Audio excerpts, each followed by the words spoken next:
Hi folks, so we're on another day then. So yesterday, in order to make a bit more progress with the job, 'cause I've got so much on at the moment, and to save a bit of time, I started doing the repointing. I did about 2/3 of the front of the bay window here, and I wanted to save some to film today. Right folks, so first of all then, the mortar mix. Now, there's two ways of doing this. You can either buy sand and cement separately and mix it up yourself, and the proportions will be 5 parts sand to 1 part cement. You can do it that way, and it's going to save you money if you've got a really big job on. But if you want an easy way of doing this without having to worry about measurements and without having to mess around too much and just get stuck right into the job, you can of course buy bags of pre-mixed mortar. So the ratios are going to be exactly what you're after. Look, this stuff here is Blue Circle mortar mix. All you've got to do is add water and make sure you try and get the right consistency. So that's certainly the easiest way of doing it. These bags cost 6 or 7 quid. So yeah, you know, it is more expensive on a much larger job just to buy the ready mix stuff, but if you're a DIYer and you've got a modest job to do, then just buy some of these bags here. It saves a lot of messing around. Now the other thing is, you don't want to knock up a really huge big batch, especially if you don't do this on a regular basis. Reason being that the mortar will go off probably quicker than you think, and it just makes it more difficult to use basically. And also you don't want to waste any, do you? The whole point of doing this stuff yourself is to try and save a bit of money, so the last thing you want to do is waste it. Okay, so that's what it looks like. Now we need to add water. Right, now the thing about this is don't go and pour in gallons of water. You can always add water, but you can't take it away. So what we'll do, look, let's just mix this stuff up, and we'll add water as we go along to get the right consistency.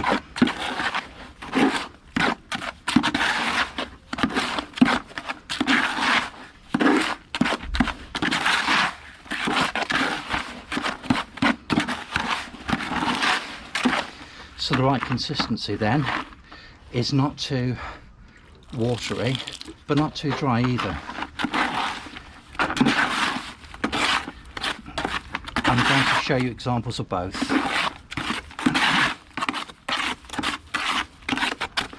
So,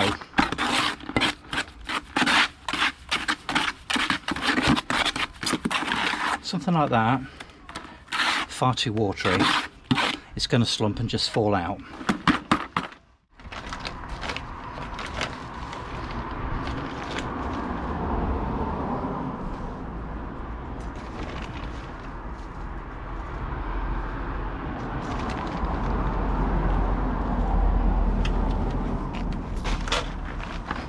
So let's try this, shall we?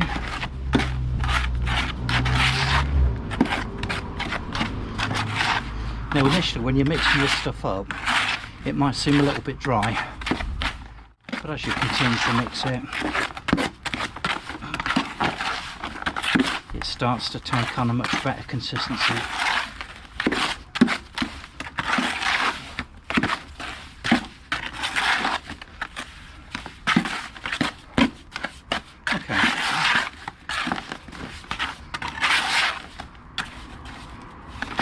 So something like that, it's pretty good. Okay.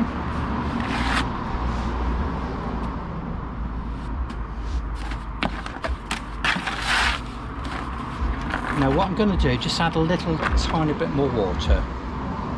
I just want it to be a bit wetter than that, but for most people that is perfect.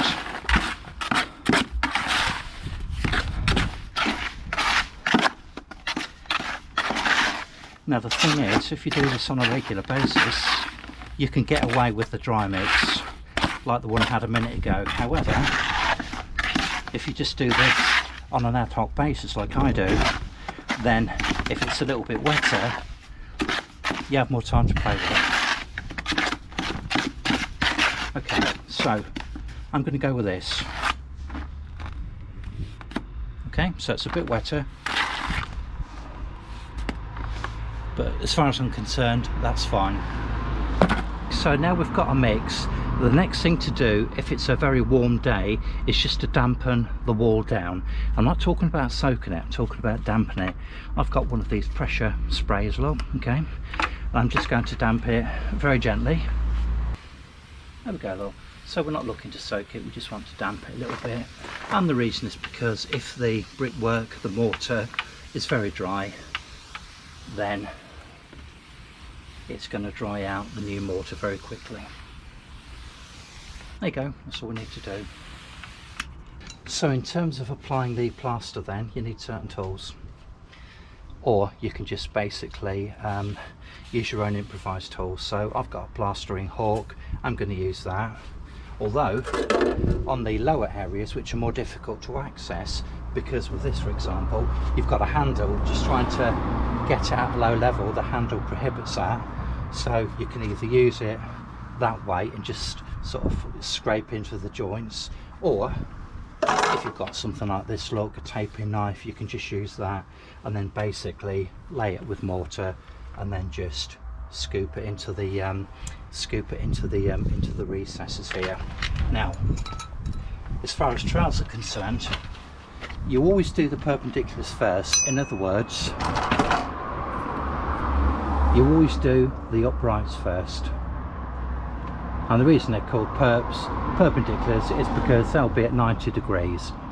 Now, you always do the perps first because it's easier to do those first and then do these ones here. Look, they're called bedding joints or the horizontal joints, and it just makes it an easier process. Now, you can use different sorts of tools, okay? For the bedding joints, for these horizontals, I use this. This is called a tuck pointing tool, but for the perps I like to use a normal scraper, and as you can see, look, it's just about spot on getting into there. I just find it much easier. You've got a bit more blade there, it's easier to manage rather than trying to balance some mortar on one of these blades here, which is about 10mm wide. However, you can use any flat surface really, and so for example, look, I've got a slate here, and if you wanted to, you could just literally put some mortar on there, damp it down first, put some mortar on there, and then just scrape it from there. So once the mortar goes off, then starts to dry and stiffen up, you'll need something to tool the joints. So I've got one of these, look, that's what I'll be using. There's a different size each end. This is absolutely spot on. I like using these, or alternatively you can use a bit of hose pipe or a bit of pipe, or you could even use an old spoon, I suppose, really, just to get the joints nice and concave. Just damping down the hawk, look, just to make sure that it doesn't dry out the mortar too much. Just going to get a nice little wedge on there, look.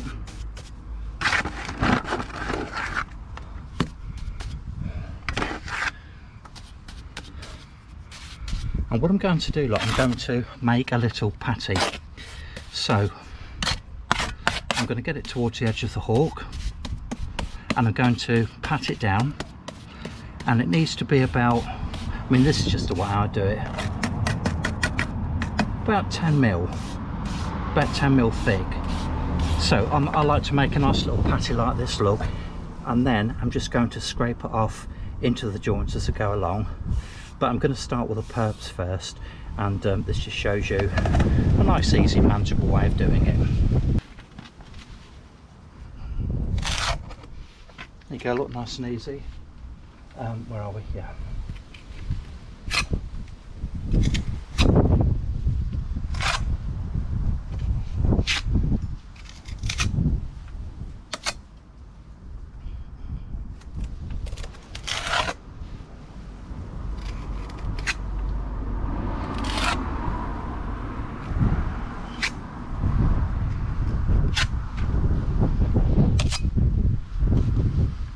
Go, look, nice and easy. Just get yourself a nice little dab, scrape it off, push it in there.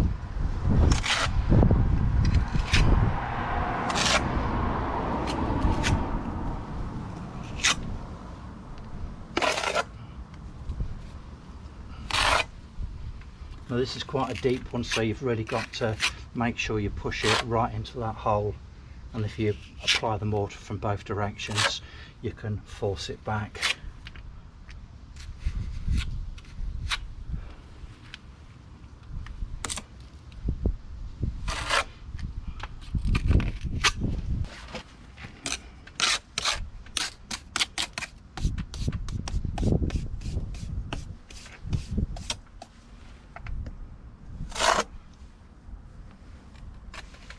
Because like I say, look, if you just tackle it from both directions, it just means that you can fill out that hole nice and easy. And obviously just work the mortar as you go along, just to get the right thickness.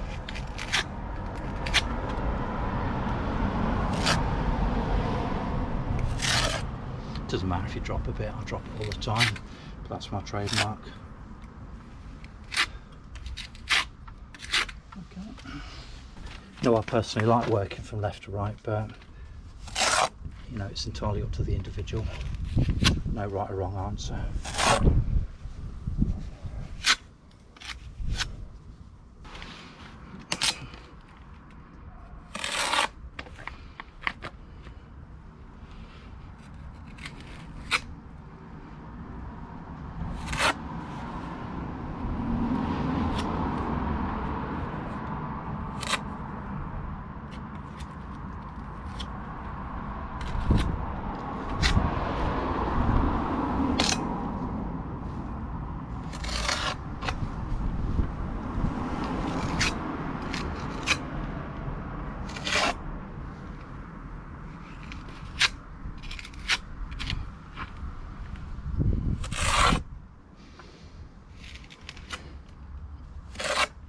I suppose the other thing is not to try and force too much mortar into the holes, because if not, what's going to happen, look, you're just going to get it all over the adjacent bricks and it's going to stain them.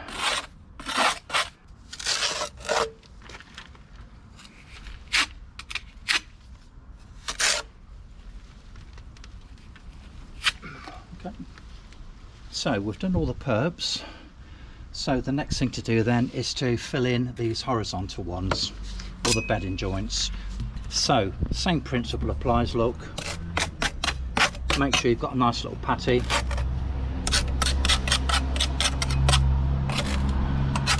Tamp it down to the right thickness.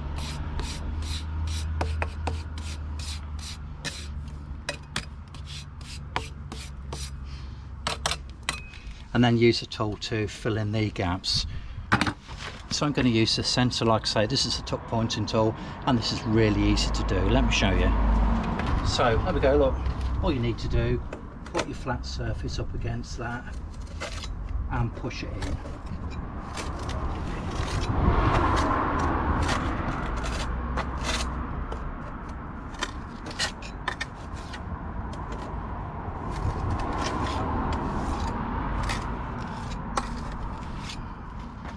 As you can see, there ain't anything difficult about that, is there? If I can do it, you can. And this is a wonderful little tool for doing this, you know. You can use pointing trowels, use a stick if you want to, I suppose. But this really does make life very easy. Too much on there, look. As you go along, look. As I say, I like working from left to right. As you go along, just tamp it down and then just force it into the gaps, and you need to make sure you get it in there, so you know, don't be shy with it, just push it in nicely.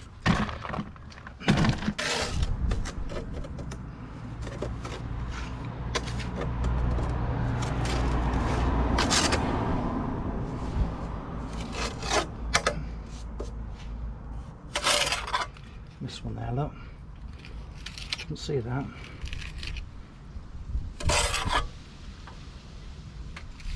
Once you get the hang of using something like this, look, you can do it vertically, horizontally, whatever takes your fancy really.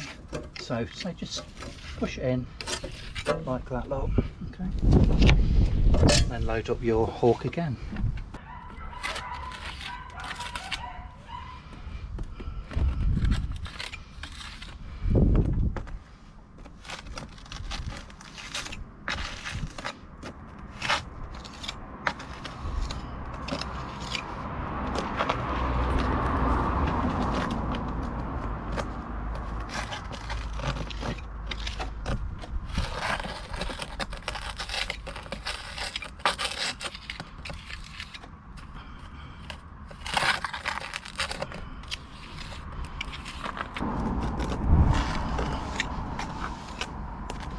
So obviously at this stage we can see that there are little bits of mortar hanging around. Look, don't need to worry about that at all.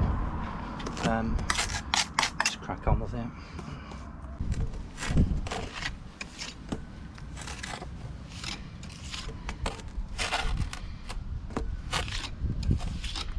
So if you put the fork or board, whatever you're using, just below the cavity and then just press it in. Look, really easy.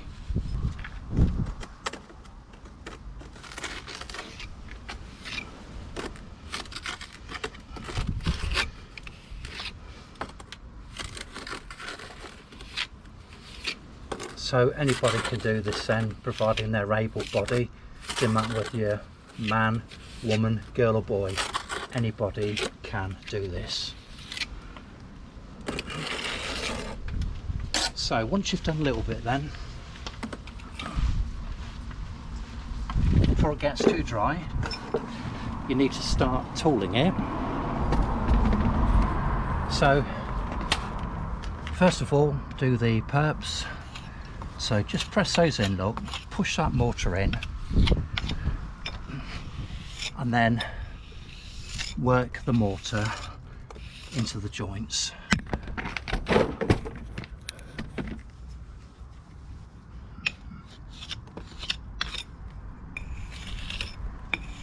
So it doesn't matter if you've got these little bits left over. Look, these bits on the side here, that's not an issue at all. Okay, don't worry about that.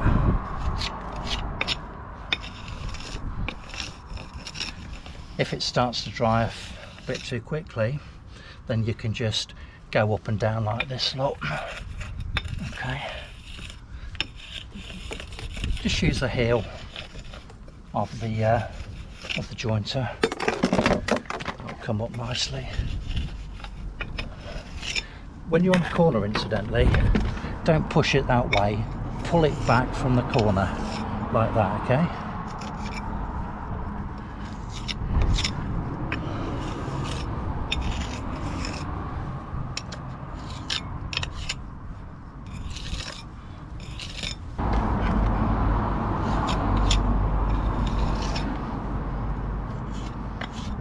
And as you can see, it doesn't take long, does it, before it starts to take shape.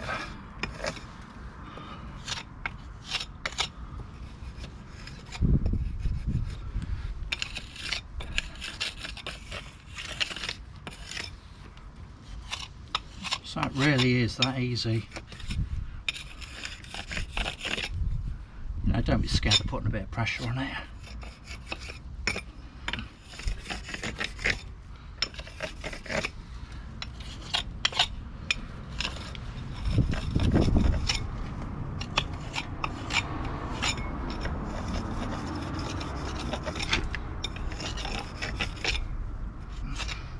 And if you're a little bit low look in an area, guess what, just go back and put a bit more on there. It's no biggie, is it? So for example, on here,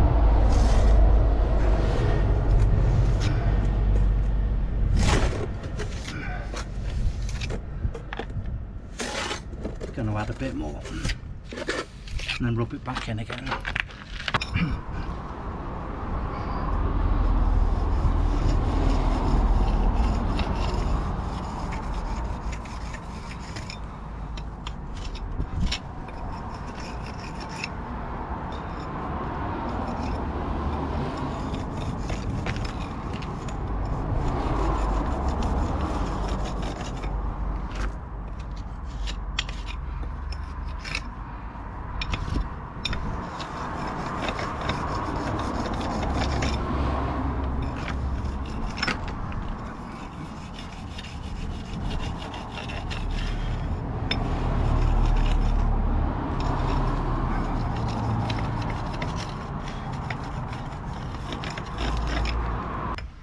So as I say, from the corners, don't push it out, push it back in.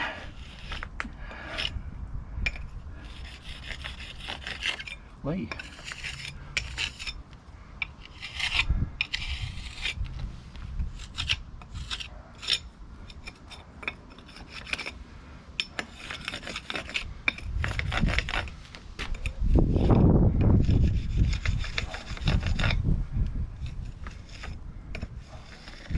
So to do all that repointer then, half a bag of mortar, £3.5. Bargain.